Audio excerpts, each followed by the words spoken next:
Route permit দিতেছি একটা গাড়ি ৬০,০০০ টাকা, তারপরেও রাস্তায় যদি আমি পার্কিং এর জন্য টাকা দিয়ে নিরাপত্তা না পাই তাহলে তো আমার কাছে এটা সঠিক মনে হইল না। একসময় যাত্রী ও যানবাহনের চাপে ব্যস্ত থাকত পদ্মা পাড়ের শিমুলিয়া ঘাট। পদ্মার মোহনীয় রূপ আর ইলিশের স্বাদ নিতে শহরবাসীর কাছে এই জায়গা এখন পর্যটন কেন্দ্র। আর এই বিষয়কে পুঁজি করে সাধারণ মানুষের পকেট কাটার উদ্যোগ নিয়েছে সরকারের নৌ পরিবহন কর্তৃপক্ষ বিআইডব্লিউটিএ। অনেকটা গায়ের জোরে শিমুলিয়া ঘাটে ঢুকতে আরোপ করেছে টোল।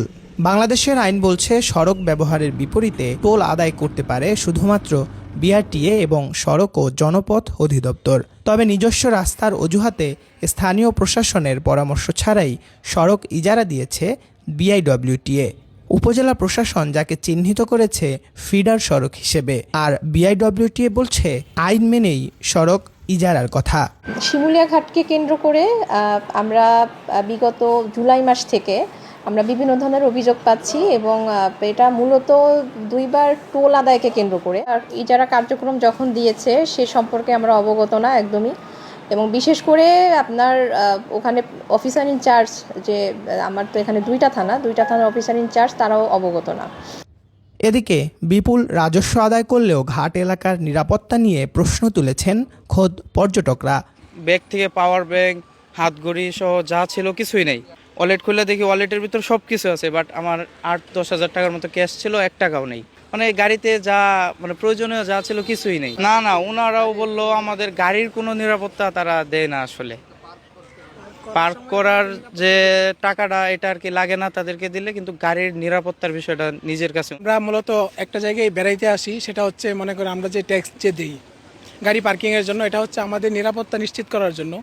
যদি আমরা সেই নিরাপত্তা যদি না পাই তাহলে তো এটা আমাদের হতাশা। আমরা টোল প্লাজা টোল দিয়ে আসি ২-৩ জায়গা, এখানেও আমরা পার্কিংয়ের জন্যই দেই।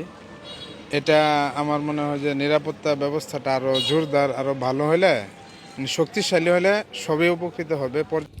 ঢাকার যাত্রাবাড়ি থেকে পদ্মা সেতু পর্যন্ত প্রায় ৩৫ কিলোমিটার এলাকায় টোল যেখানে ৩০ টাকা, সেখানে শিমুলিয়া ঘাটে ঢুকতে সামান্য কয়েক মিটারের এই সড়ক ব্যবহারের বিপরীতে মোটরসাইকেলকে দিতে হচ্ছে ৪০ টাকা, আর প্রাইভেট কার বা বড় গাড়িকে দিতে হচ্ছে ৭০ থেকে ১০০ টাকা।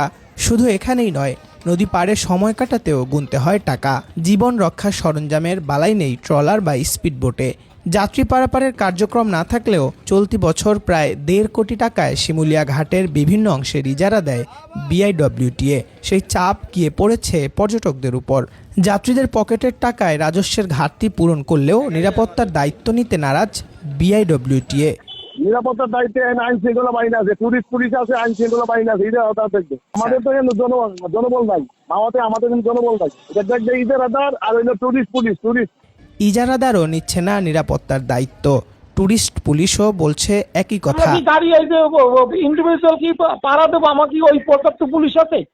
আমরা ১৫ জন পুলিশ, আমরা বিভিন্ন টুরিস্ট স্পটে আমরা টুরিস্টদের নিরাপত্তা দেবো। আমরা গাড়ির তো গাড়ির তারা ট্যাক্স খাচ্ছে, তারা টোল নিচ্ছে, আমরা কেন দেবো?